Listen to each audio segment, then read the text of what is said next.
Abraham கர்த்தருடைய வார்த்தைக்கு கீழ்ப்படிந்தான். சொந்த குமாரன் என்றும் ஏகசுதன் என்றும் பார்க்காம ஒப்பு கொடுத்தான்.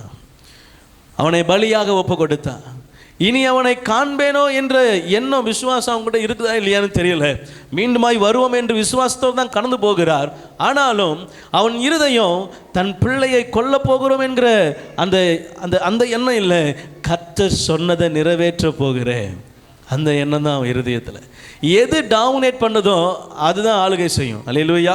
இப்போது என் பிள்ளை அப்படின்னு பார்த்துருந்தா அவன் பலி கொடுத்துருக்க மாட்டான். கர்த்தர் சொன்னார் அப்படின்னு அவன் இருதயம் அவனுடைய வார்த்தைக்கு கீழ்ப்படிந்தனால அவன் பலி கொடுக்கவும் தயங்கலை. அல்லேலூயா. அதனால தான் அவனை குறித்து ஆண்டவர் சொல்கிறார், நீ தேவனுக்கு பயப்படுகிறவன், நீ என்னுடைய மகன், நீ என்ன நேசிக்கிற என்பதை இப்பொழுது அறிந்திருக்கிறேன். உனக்கு நீ என்னாத நீ யோசித்து கூட பார்க்காத அளவுக்கு உன் சந்ததியை பெருக பண்ணுவேன். அல்லேலூயா. ஆண்டவர் இந்த நாள் உங்களோடு என்னோடு கூட பேசுகிறார். ஒப்பு கொடுங்க, முழுவதுமாக ஒப்பு கொடுங்க, பாத்திரவானாய் நடந்துங்க, ஆண்டவருக்கு பாத்திரவானாய் மாறுங்க. அல்லேலூயா.